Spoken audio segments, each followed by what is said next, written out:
شہر کے وسط میں موجود ایک بہت ہی خوبصورت ہوٹل، اس کے ہال میں بیٹھے کچھ لوگ کھانا کھا رہے تھے، کچھ چائے پی رہے تھے اور کچھ لوگ اپنے دیے گئے آرڈر کے انتظار میں تھے۔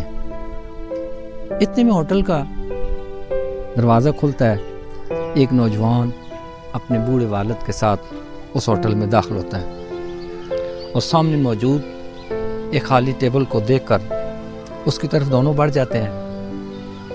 وہاں بیٹا انتہائی احترام اور سکون کے ساتھ اپنے والد کو ایک چیئر پہ بٹھاتا ہے اور سامنے والی چیئر پہ خود بیٹھ جاتا ہے اور دونوں اپنے دیے گئے آرڈر کے انتظار میں آپس میں گپ شپ میں مصروف ہو جاتے ہیں۔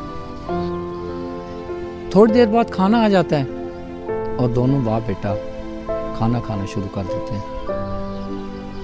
چونکہ وہ بوڑھا شخص کمزور بھی تھا اور ان کے ہاتھوں میں تھوڑی کپکپی تھی، تو کھانا کھانے کے دوران کچھ حصہ کھانے کا ان کے کپڑوں پہ گر جاتا ہے اور ان کے کپڑے سالن سے خراب ہو جاتے ہیں۔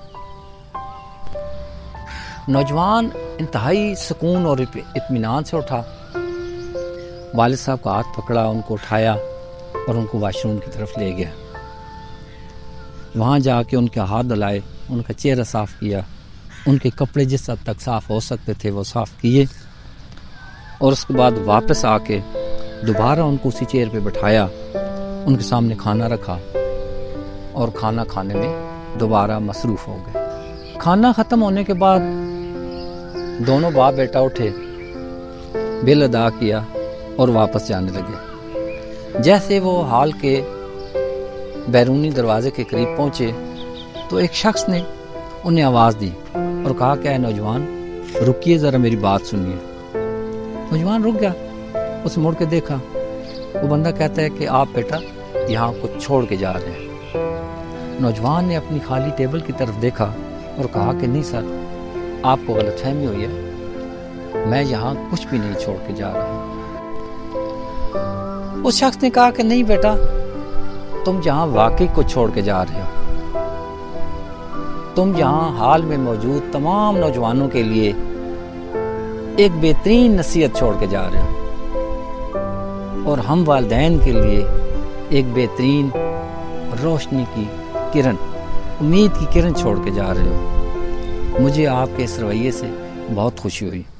تو اس نوجوان نے کہا کہ سر آپ کا بہت شکریہ، آپ نے میرے بارے میں اچھا سوچا، اچھی بات کی، لیکن بات یہ ہے کہ ایک وہ وقت بھی تھا کہ جب میں بہت ہی چھوٹا تھا، مجھے ٹھیک طریقے سے کھانا کھانا بھی نہیں آتا تھا، تو میرا نہیں خیال کہ کسی پارٹی، کسی محفل، کسی شادی میں جاتے ہوئے میرے والدین مجھے ساتھ نہ لے کے گئے ہوں۔